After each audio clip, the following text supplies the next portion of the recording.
Hello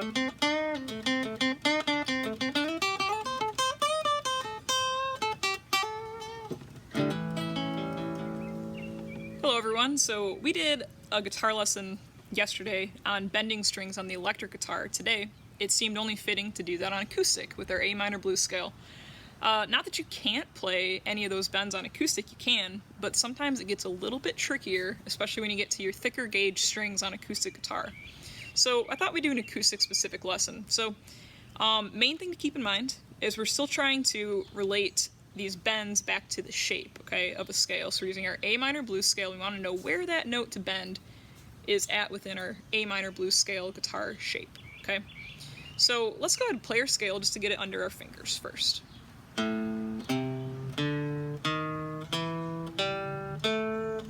Shift. Descending.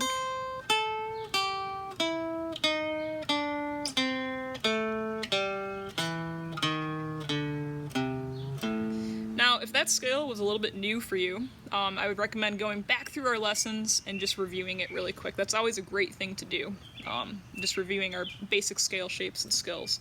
So keeping in the theme of wanting to understand where to bend our note at within our scale shape, to learn these where these are at with our bends, we're going to play up the scale shape from the root each time, okay? And I'm going to tell you to pause when we get to the note we're going to work on bending, okay? And these are just my favorites. Everyone has their own. You're going to find your own favorite notes to bend, and other people have their own that they'll show you as well, and you should totally use all of those in your guitar playing, all right? But let's begin.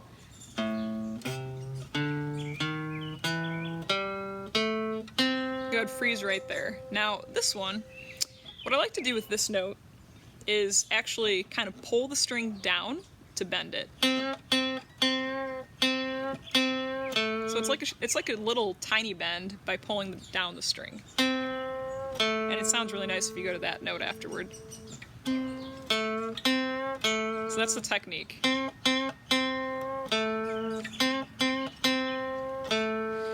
I do find what helps me kind of get that string to pull down is using this kind of anchor point on my guitar. So my, kind of like between my finger and my knuckle right there is just kind of resting on the guitar.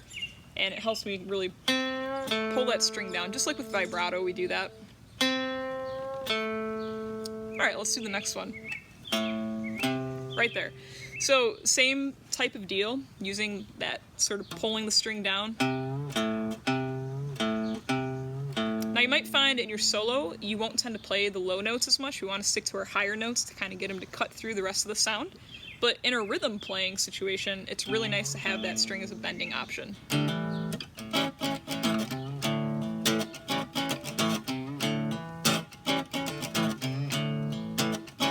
So just as a way to kind of like vary what you're doing by that nice little convenient bend right there. All right. Go ahead, freeze right there. Okay, now this one we did on electric, but it'll be a little bit different on acoustic. We can kind of, I don't know that I ever necessarily do a full bend with that string as much on acoustic as what I do on electric. I don't know, maybe I do, but I definitely, that note is just a great note to bend on electric and acoustic. So, same type of deal. I'm using my second finger behind my third to give me a little bit more leverage, a little bit more strength to bend that string.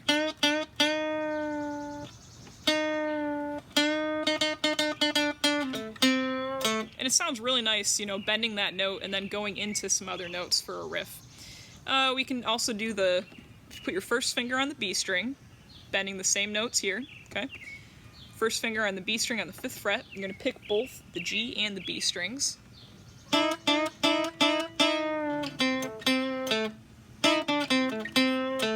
Yeah, and I don't know that I do that quite as much on acoustic as I do on electric, but it's a fun little trick to know.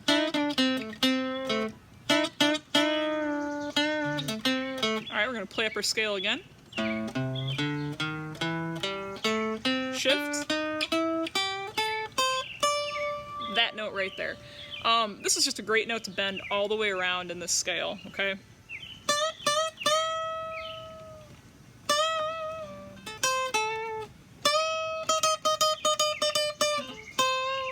And we're definitely doing a full bend there, so we want to try to bend all the way up to that note E, right? With our ear, we want to hear that note when we do our bend. Right? Yeah! It just sounds good. Alright, let's do another one.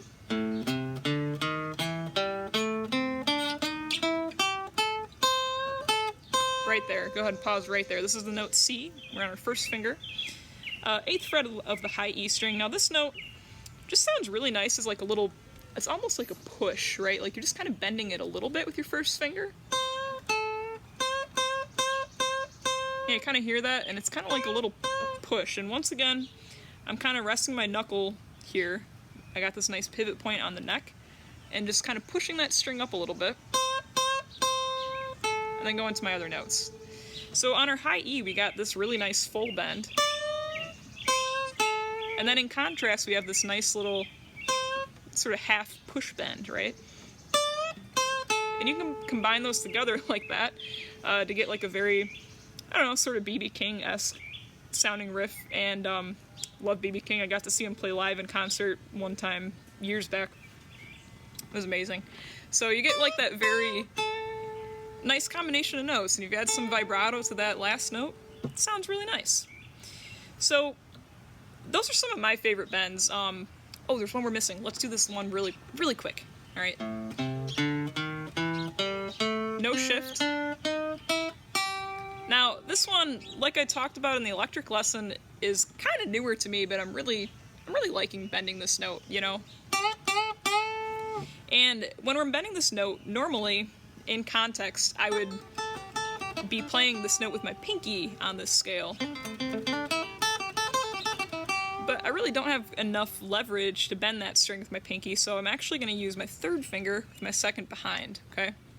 So same note I would normally play with my pinky and my scale, using my third finger instead, with my second note behind on the same string to give me that leverage for a bend. Yeah.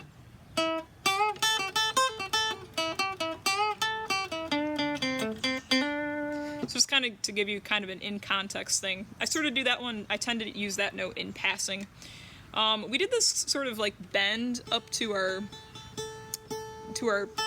high E string note in the last lesson on electric. I don't do that as much on acoustic. It's harder to do, especially in this 5th fret area. It's harder to hit that cleanly. But, you know, sometimes when I'm soloing along, if I end up higher up on the guitar, I will use that trick.